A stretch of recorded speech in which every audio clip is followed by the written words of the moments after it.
Saudações a todos, eu sou Yasmin Muniz e nesse vídeo a gente vai falar sobre a função dos lobos cerebrais. Então o que a gente vai abordar hoje? A gente vai falar sobre a função em separado de cada um desses lobos. Então o lobo frontal, parietal, occipital, temporal, insular e o límbico. Então a gente vai começar pelo lobo frontal. Então, como vocês podem ver nessa imagem, o lobo frontal é esse aqui ilustrado em azul claro. Ele fica mais anterior aqui no cérebro, se vocês forem reparar. Ele vai ter algumas áreas muito importantes que vão estar relacionadas com os atos motores, com a motricidade, com o movimentar-se. Então, uma área muito importante vai ser a área pré-central, onde tem a área motora, que fica mais na parte posterior, e a área pré-motora, que fica mais anterior. Por que essa diferenciação é muito importante? Porque a área motora ela é responsável pelo ato motor, por você fazer a movimentação, a execução dos movimentos. E a área pré-motora ela vai ter componentes importantes para o controle, a modulação desse movimento.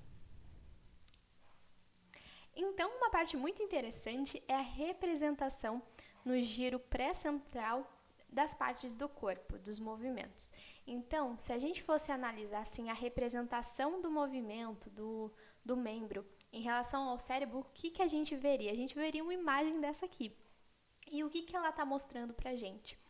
Que ela é mostrada de uma forma inversa do que é na realidade. Então, na parte assim, superior, a gente vê os membros inferiores e na parte mais inferior, a gente vê os membros superiores e a face.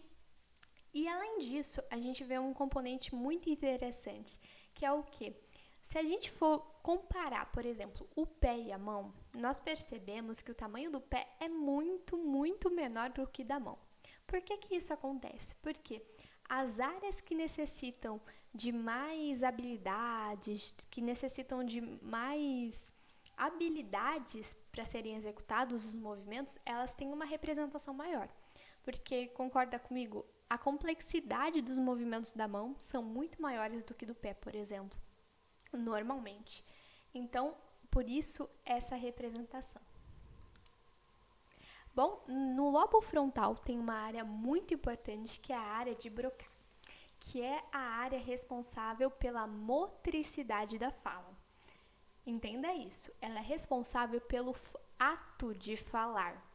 Então, quando você articula as suas articulações, o movimento da sua língua para falar, a gente está falando de componentes responsáveis pelo ato da fala, que é a área de Broca. Por que eu estou dando ênfase nisso? Porque daqui a pouco a gente vai conversar sobre uma outra área que é amiguinha dessa, só que elas têm duas funções complementares e é bom você não se confundir com elas.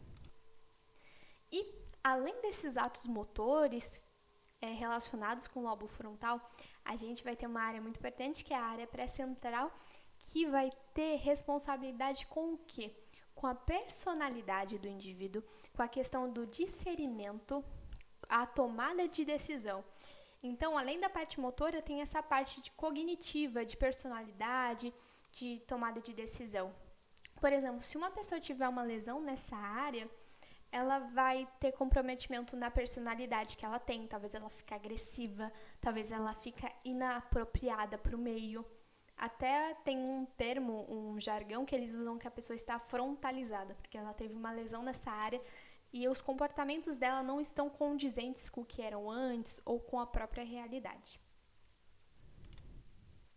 E para resumir o lobo frontal, a gente pode dizer que ele tem a função de execução motora, controle motor, a motricidade da fala e aspectos da personalidade. Agora a gente vai falar sobre o lobo parietal. Então ele está ilustrado aqui de amarelo, como vocês podem ver nessa imagem. Ele fica mais a medial do que se a gente comparar com o lobo frontal, por exemplo.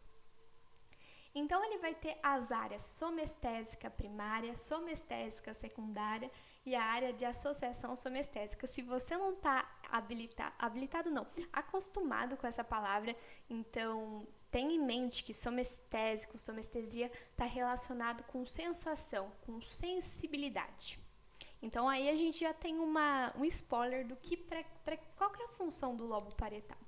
Então ele vai estar relacionado com a sensibilidade. Então a sensação de tato, dor, temperatura, pressão, então vai ser toda processada por esse lobo. E falando sobre o lobo occipital. Então a gente falou sobre o frontal, parietal e agora aqui mais a posterior e inferiormente a gente tem o occipital que está ilustrado nessa imagem de rosa. Ele vai ser responsável pela visão. Então as áreas dele vão estar relacionadas com o processamento da visão. E falando sobre o lobo temporal, acabei não colocando imagem aqui, me perdoem, mas a gente vai voltar aqui para ver o lobo temporal. Então ele fica mais aqui inferiormente aos outros lóbulos, como vocês podem ver. E ele vai estar relacionado com áreas relacionadas com a audição e uma área muito importante que é a área de Wernicke. Então ele vai ter função auditiva e por isso ele também vai ter alguns componentes de processamento da noção espacial por conta disso. E essa área de Wernicke, vocês vão entender por que eu enfatizei tanto a área de Broca. Se, por exemplo, uma pessoa tiver uma lesão na área de Broca, ela não vai conseguir falar. Ela não consegue falar. Mas, Yasmin, ele vai conseguir entender quando eu falar com ele? Ele vai conseguir entender a linguagem? Vai. Porque a área de Wernicke está preservada. A área de Wernicke, que fica no lobo temporal, ela é responsável pela compreensão da fala, pelo entendimento dos signos de linguagem que fazem a fala. Então, digamos assim, a área de Wernicke, ela vai estar responsável pela compreensão da fala. Então, você entender as coisas que relacionam-se com a fala. Você conseguir falar o que você entendeu é a área de Broca. Se alguém tem uma lesão na área de Broca, ele não consegue falar, mas ele entende.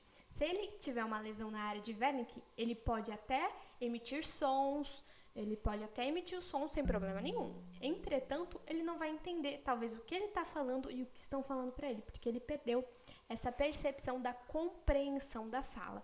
E se ele tiver a lesão nos dois, ele não vai nem entender o que está acontecendo relacionado com a fala, nem conseguir emitir esses sons.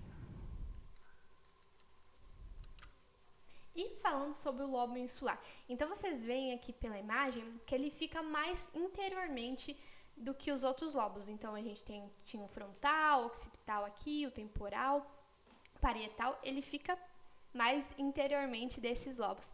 Ele vai estar relacionado com a memória e com a associação de algumas áreas. Então, ele vai ser uma parte associativa importante.